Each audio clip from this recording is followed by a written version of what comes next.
the title deed? Why are you always gazing at it as if it's a title for 1,000 acres? These 1.5 acres, these are worth more to me than all the thousands of Ahab Kioi Wakanoru. These are mine own. These are mine own. They are not borrowed robes sent to tire the wearer. A man brags about his own penis, however tiny. And will you be able to mend the chair in time, or our guests to squat on the floor? Ahab Kioi Wakanoru and his wife Jezebel to squat on the floor. Go on then and waste all the time in the world gazing at the title deed.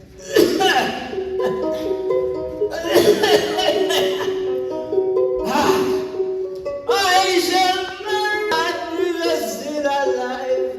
I shall marry when I want, since all the nuns are still alive. Chikunda,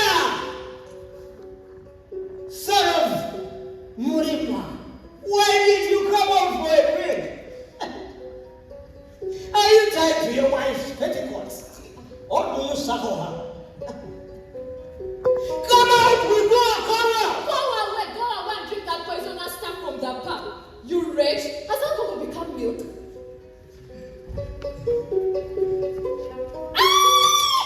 Have you no shame urinating there?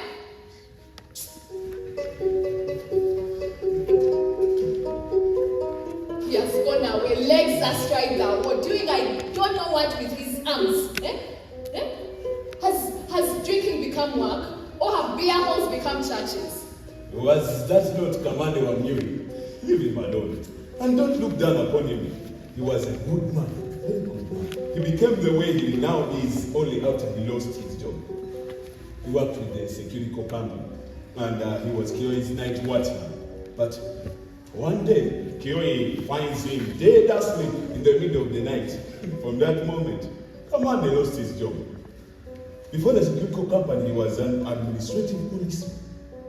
That is why when he takes one too many, he swings his arms out about as if he's carrying a gun. Alcohol will now employ him. Poverty has no heroes. He who judges knows not how he will be judged. Hurry up and mend that chair. Kioi and his family are about to arrive. Hasn't that chair been in that condition all this time without you doing anything about it? If they arrive this very minute, where are they going to sit? What can they do to me even if they enter this minute? Let them come with their own chairs. Those spring and sponge ones that seem to fart as soon as you sink into them. I wonder what Mr. Kioi and Jezebel, his madam, want in a poor man's home. Why did they go through all the trouble to let us know beforehand that they were going to come here today? You woman, even if you see me in this status, I am not poor. I am not poor. You should know that a man without debt is not poor at all. Aren't we the ones who make them rich? Were it not for my blood and sweat, where would the likes of Kioi be? And the blood and sweat of all other workers? Where would they be? You tell me. Where would they be today? Leave me alone. You'll keep on singing that song till the day you wake up. A fool's walking stick supports the clever. But why do you sit idle? Yet that bed frame also needs a nail or two. Gasoni! Yes?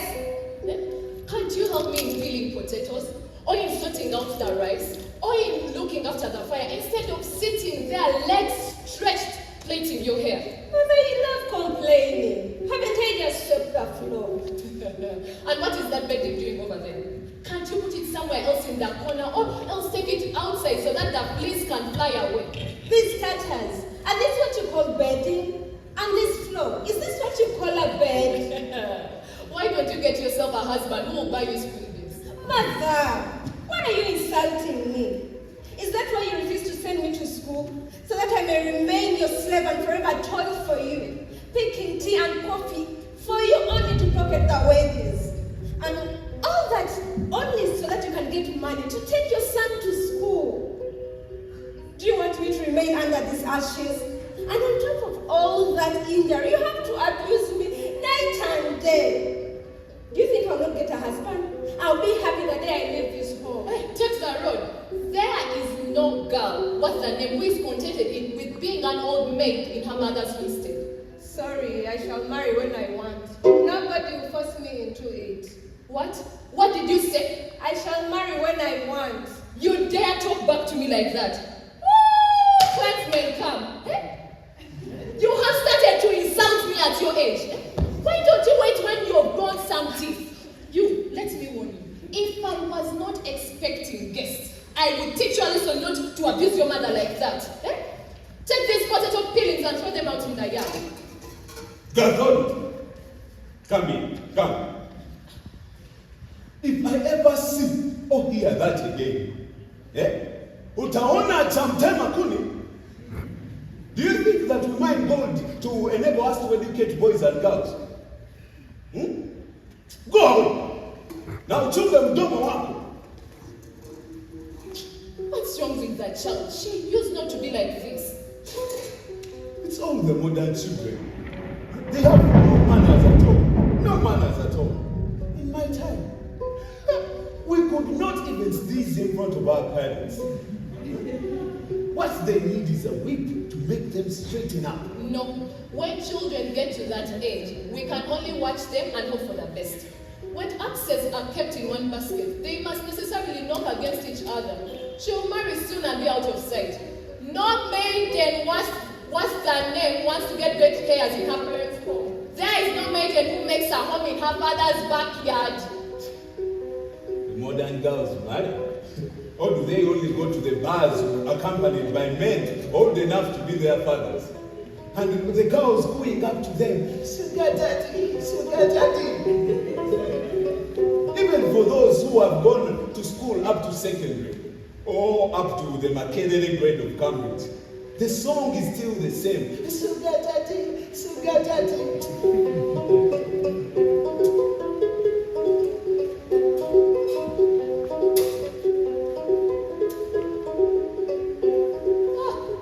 Have you gone back to your hair? What's wrong with this child? Give me that salt. Clansmate, did I ask you for soda ash? I did not find any salt. So you suggest we put soda ash in the stew. Look for the salt. There is no salt. Wasn't it finished last night? Where shall I turn now? Give me some money so Gathoni can run for salt. I have no money. I gave it all to you. Did you buy cooking oil, rice and salt? 30 cents worth of cooking oil and a half kilo of sugar. Was that all that exhausted your pockets? The given does not know when the granary is empty. Do you think that taking out is the same thing as banking? He who puts on dancing finery knows how he is going to dance in the arena. You were the one who said we should cook for our visitors, not so. Do you know that in the past, the amount of money I gave you would have bought me more than 3 kilos of sugar? Today, am I expected to cut myself into pieces or to increase my salary by force to enable me to keep abreast with the daily increase in prices? Did they increase the price of flour only yesterday? The difference between then and now is this. We now have our independence. I ran away from cold land to find myself in close land. But even if the prices rise without the wages rising, or even if there are no jobs, are we expected to eat saltless food? Or do they want us to put ashes? Gathoni, Yes? can you run over to the Chamber's place and ask them for some salt? Those are never without anything because of their fortnight liquor. And Gathoni, Yes. and don't tell them we have guests. This food cannot feed guests and feed the whole village. Yes. You talk about prices, but tell me a single item whose price has not gone up. In the past, a mere 30 shillings could buy me clothes and shoes and enough flour for my baby. Today, I get 200 shillings a month, and it can't even barely an insecticide enough to kill a single bedbug. African employers are no different from the American employers and the Indian employers, or from the white landlords. They don't know the saying that the hand of the worker should not be weakened. They don't know the phrase increased wages. Are we the pot that cooks without eating? We have been given a lot of salt. What kind of person is this? He never enters the house to greet people. Uncle, you are now being called out by John Moon. Why don't you get out of here before he makes us deaf with the booty? Do you know that Gastoni began to be difficult only after this son of Kioi started this business of cooking for her? The son of Kioi. What does he want with Gastoni? Gastoni being a child, does she realize that men have prickly nipples? You should have said that it is the modern men who have got prickly nipples.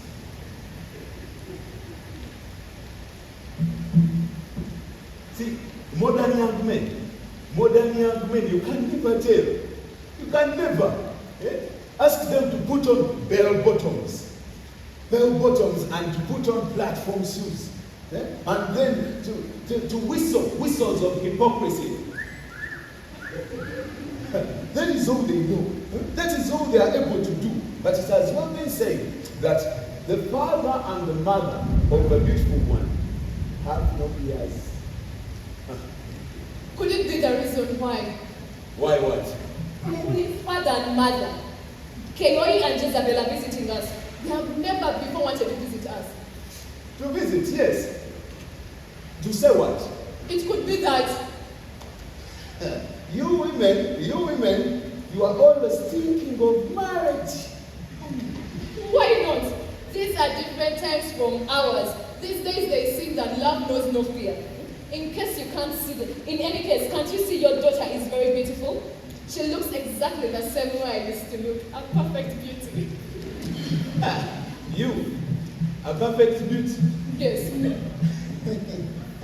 Don't you know that it was only that I felt pity for you? You who used to let me everywhere all the time. In the morning, in the evening, as I came home from the river, as I came home from the market, or as I came back home from work in the settlers' farms. Can't you remember how you used to plead with me saying you had never in your life seen a beauty like me? That was long before the state of the mountains. Your heels used to shine bright. They shone bright. Your face shone like the clear moon at night. Your eyes like the stars in heaven. Your teeth, it seemed you were always washed with milk. Your voice sounded like a precious instrument. Your breasts were full and pointed like the tip of a sharpest point. As you walked, it seemed as if they were whistling beautiful tunes. In those days, we used to dance in the akenyan forest. And that would cost only 25 cents. In those days, there was not a single girl from the year to Jessica who did not try to dance with you. You two would swing your skirt till the guitar players were moved to breaking the strings. And the guitarists used to sound tunes that silenced the entire forest. Making even the trees listen. Tell me, what does Kiyoyi and his family want to do with us today? Well, they want to see how their slave lives. They want to see his bed, for instance. For all the years you've worked there, is it only now they realize that you have a home? They want to come to tell you that you must tell your daughter to stop going places with their son. Yes, for I myself did not feel bus for Gastoni. Should they dare say such a thing, I'll make them tell me whether it's Gastoni who goes to wood the car outside their home day and night. Wait a minute. What is it? What is it? See, you know the rich fellow, they call him Wamanditiba. Yes, the girlfriend of Kiyoyi. Ah, yes, that's the one. It's really true that a rich man can even dig up forbidden sacred shrines. He wrote me this letter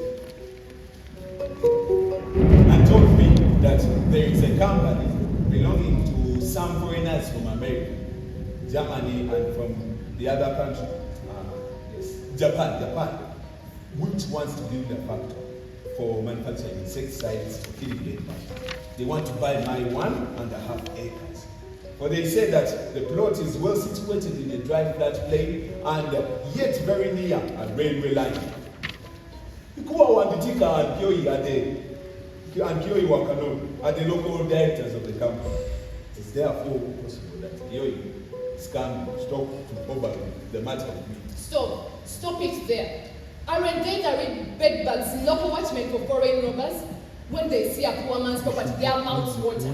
And when they see their own, their mouths dry up. Don't they have any lands they can share with these foreigners whom they have invited back into the country to desecrate the land?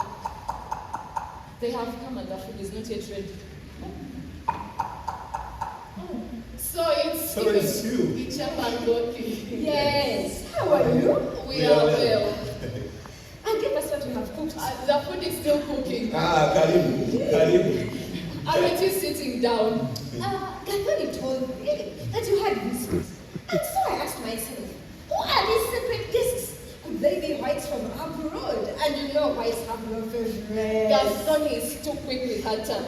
It's Kiyoya and his family who said they would like to pass by on their way from church. Mm-hmm. Just passing by. I wonder. Since when have rich men been known to visit their servants? We don't know what they really want. In fact, we found us asking ourselves the same question. They sent a word the day before yesterday. Even their son John Moon, he just came from Gathoni this very minute. He's a real particle of Godhead, but he hardly ever talks with people. He, for instance, never enters the house. He hoots and whistles from the road. Let me caution you. For even a wise man can be taught wisdom. Ask Gathoni to cut off that relationship. Rich families marry from rich families. The poor from the poor. Can't you see that the children of the big men and of these others who brag that they are mature men all got big houses? Oh, have you become Jesus is my savior converts? And I have never heard you before shouting, praise the Lord, and giving testimony. But you are slightly better off, for you are paid every fortnight. Even though we are paid fortnightly, wages can never equal the work done. Wages can never really compensate you for your labor. Gikuyu said, if you want to rob a monkey of a baby it is holding, you must first throw it a handful of peanuts. We the workers are like that monkey. When they want to steal our labor, they bribe us with a handful of peanuts. We the people cultivate and plant, but we are not the people who harvest. The owners of these companies are the real scorpions. They know three things only: to oppress workers, to take away their rights, and to suck their blood. Look at me. It's Sunday. I'm on my way to the factory. This company has become my God. That's how we live. You wake up before dawn, you rub your face with a bit of water just to remove the dirt from your eyes. Before you have drunk a cup of milkless tea, a siren cries out. You dash out, another siren. You jump to the machine. You sweat and sweat and sweat, another siren. It's lunch break. You find a corner with your plain grains of maize. But before you have had 2 mouthfuls, another siren. The lunch break is over. Go back to the machine. You sweat and sweat and sweat, siren. It's 6 o'clock. Time to go home. Day in, day out, week after week. A fortnight is over. During that period, you are made shoes worth millions. You are given a mere 200 shillings. The rest sent to Europe. Another fortnight. You are on night shift. You leave your wife sweat. Now you are back at the machine.